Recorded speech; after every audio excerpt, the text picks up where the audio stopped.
ലോക്സഭാ സ്ഥാനാർത്ഥികളെ പ്രഖ്യാപിച്ച ആം ആദ്മി പാർട്ടി ദില്ലിയിൽ 4 സ്ഥാനാർത്ഥികളെയും ഹരിയാനയിൽ 1 സ്ഥാനാർത്ഥിയെയുമാണ് പ്രഖ്യാപിച്ചത്. നോബിൾ മാരിക്കാരൻ നമുക്കൊപ്പം ചേരുന്നുണ്ട്. നോബിൾ, കോൺഗ്രസുമായുള്ള സീറ്റ് ധാരണയുടെ അടിസ്ഥാനത്തിലാണ് ഡൽഹിയിൽ ആകെയുള്ള 7 സീറ്റുകളിൽ 4ഇടത്ത് ആം ആദ്മി പാർട്ടിയും 3ഇടത്ത് കോൺഗ്രസും മത്സരിക്കുമെന്ന് ധാരണയായത്. ഹരിയാനയിലും കോൺഗ്രസ് ആകെയുള്ള 10 സീറ്റിൽ 1 സീറ്റിലാണ് ആം ആദ്മി പാർട്ടിക്ക് വേണ്ടി വിട്ടു നൽകിയിരുന്നത്. അപ്പോൾ മുഴുവൻ സ്ഥാനാർത്ഥികളെയും അപ്പോൾ പ്രഖ്യാപിച്ചിരിക്കുകയാണ്.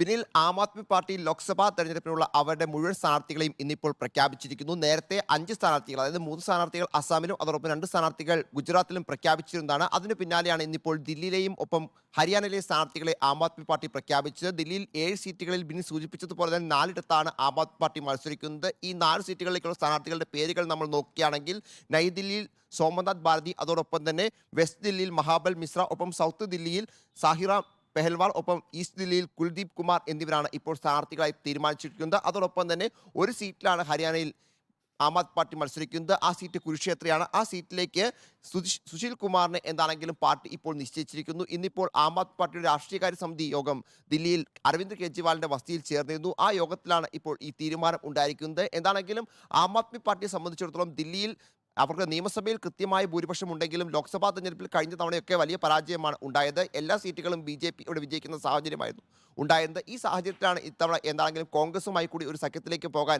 ആം ആദ്മി പാർട്ടി തീരുമാനിച്ചത്. അതിന് പിന്നാലെയാണ് എന്താണെങ്കിലും സ്ഥാനാർത്ഥി പ്രഖ്യാപനം ഉണ്ടായിരിക്കുന്നത്. സ്ഥാനാർത്ഥികൾ എത്തിയ സാഹചര്യത്തിൽ ഇനിയിപ്പോൾ കൂടുതൽ പ്രചരണത്തിലേക്ക് ആം ആദ്മി പാർട്ടി കടക്കും എന്ന കാര്യത്തിൽ യാതൊരു സംശയവുമില്ല. വരും ദിവസങ്ങളിൽ പ്രചരണം ഉൾപ്പെടെ ആരംഭിക്കും എന്നാണ് പാർട്ടി വൃത്തങ്ങൾ വ്യക്തമാക്കുന്നത്. കോൺഗ്രസും ആം ആദ്മിയും ഒരുമിച്ച് നിൽക്കുന്നതുകൊണ്ട് തന്നെ ദില്ലിയിൽ വിജയസാധ്യത ഉണ്ട് എന്നും പ്രധാനപ്പെട്ടതാണ്. കോൺഗ്രസ് ആണെങ്കിൽ ഇനിയിപ്പോൾ ചാന്ദിനി ചക്ക്, അതോടൊപ്പം തന്നെ ഈ ഈസ്റ്റ് വെസ്റ്റ് ഡൽഹി, ഒപ്പം സൗത്ത് ഈസ്റ്റ് ഡൽഹി എന്നിവിടങ്ങളിൽ സ്ഥാനാർത്ഥികളെ പ്രഖ്യാപിക്കാണ്ട് 3 മണ്ഡലങ്ങളാണ് കോൺഗ്രസ് നൽകിയിരിക്കുന്നത്. ഈ 3 മണ്ഡലങ്ങളിൽ കൂടി സ്ഥാനാർത്ഥികൾ പ്രഖ്യാപിച്ചു കഴിഞ്ഞാൽ ദില്ലിയിലെ ചിത്രം ഏറെക്കുറെ ഇന്ത്യ സഖ്യത്തിന്റെ പൂർണ്ണമാകും. അതേസമയം പ്രചരണത്തിലേക്ക് നാളെ തന്നെ ആം ആദ്മി കടക്കും എന്നാണ് നമുക്ക് ലഭിക്കാൻ കഴിയുന്ന വിവരവും. ബിനിൽ, തീർച്ചയായും നിയമസഭാ തെരഞ്ഞെടുപ്പിൽ നോബിൾ ചൂണ്ടിക്കാട്ടിയതുപോലെ തന്നെ വലിയ വിജയം ദില്ലിയിൽ ഉണ്ടാകുമ്പോഴും ലോക്സഭാ തെരഞ്ഞെടുപ്പിൽ ആ വിജയം ആവർത്തിക്കാൻ സാധിച്ചിരുന്നില്ല.